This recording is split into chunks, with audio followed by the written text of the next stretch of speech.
নমস্কার। কাছে ও দূরের দেশে ও বিদেশের সমস্ত শ্রেণীর শ্রোতা বন্ধুদের আমার সহ আপনাদের এই চ্যানেল শান্তিবার্তাতে সুস্বাগতম। আজকে খুবই সুন্দর একটি ভিডিও নিয়ে আপনাদের সামনে উপস্থিত হয়েছি। আজকের আলোচনার বিষয়বস্তু হলো মা কিভাবে আজীবন সন্তানের মধ্যেই রয়ে যায়।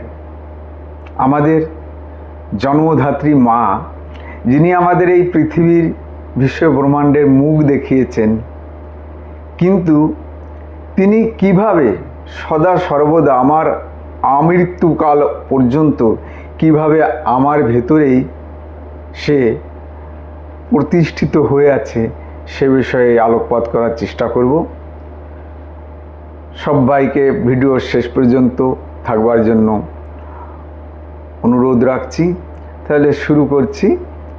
দেখুন, মা শুধুমাত্র একজন সন্তানের জন্ম দেন না, আজীবন সন্তানের শরীরের মধ্যে রয়ে যান, তৎসহ সন্তানের সুরক্ষা প্রদান করে থাকেন। আমরা সবসময় বলি মা আমাদের হৃদয়ে আছেন, কিন্তু আধুনিক বিজ্ঞান প্রমাণ করেছেন যে মা কেবলমাত্রই আমাদের আবেগে নন, বরং আমাদের শরীরের ভেতরেও তার একটি অংশ বা রয়ে যায়। এই অবিশ্বাস্য বিষয়টিকে বিজ্ঞানের ভাষায় বিভিন্ন রকম ব্যাখ্যা বিভিন্ন বিজ্ঞানী দিয়ে থাকতে পারেন, কিন্তু আসলেই সত্যি যে মা আমাদের ভেতরে সবসময়ের জন্যে বিরাজ করেন।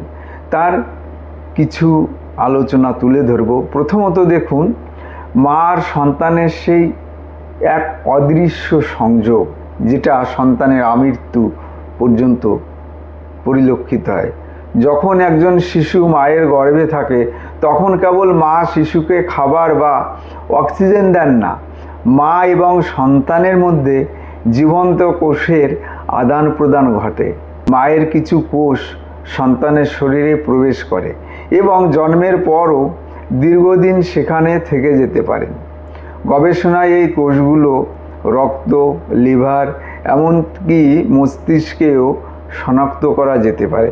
মানে এই সমস্ত জায়গায় এই কোষগুলি, মায়ের কোষগুলি পরিলক্ষিত হয়। 2 নম্বরে, বিপদে মায়ের কোষই কিন্তু আগে এগিয়ে আসে। গবেষণায় দেখা গেছে শরীরের কোথাও ক্ষতি বা অসুস্থতা দেখা দিলে এই কোষগুলি সক্রিয় হয়ে যায় এবং ক্ষতিগ্রস্ত কোষগুলিকে সেই অংশে গিয়ে কাজ করতে শুরু করে যায় তার রিপেয়ারিংয়ের জন্য। তারা কোষ মেরামতের প্রক্রিয়ায় অংশ নেয় এবং শরীরকে স্বাভাবিক অবস্থায় ফিরিয়ে আনতে প্রচণ্ড ভূমিকা রাখে। তৎসহ কোথাও কোনো হঠাৎ আকস্মিক আঘাত যদি আমাদের শরীরে লাগে, মুখ দিয়ে কিন্তু মা শব্দটি বেরিয়ে যায়। 3 নম্বরে, রোগ প্রতিরোধের সম্ভাব্য ভূমিকা পালন করে। আমাদের রোগ প্রতিরোধের ক্ষমতার সঙ্গে এই কোষগুলির সম্পর্ক রয়েছে বলেও ধারণা করা হয়। কিছু কিছু গবেষণায় দেখা গেছে এগুলো শরীরের প্রতিরক্ষা ব্যবস্থার অংশ হিসাবেও কাজ করে থাকে। সুতরাং এগুলি বিজ্ঞানেরই পর্যালোচনা এবং পরীক্ষা নিরীক্ষার পরেই বিশদ ব্যাখ্যা, এগুলো অস্বীকার করার উপায় নেই আমাদের। 4 নম্বরে, নিজের যত্ন নেওয়া মানেই মায়ের সেই অংশের যত্ন নেওয়া।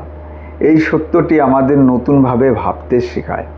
আপনি যখন নিজের শরীরের যত্ন নেন, পুষ্টিকর খাবার খান বা সুস্থ থাকেন, তখন আপনার ভেতরে থাকা মায়ের সেই অংশটিকেও ভালো রাখছেন বা ভালো রাখতে সাহায্য করছেন।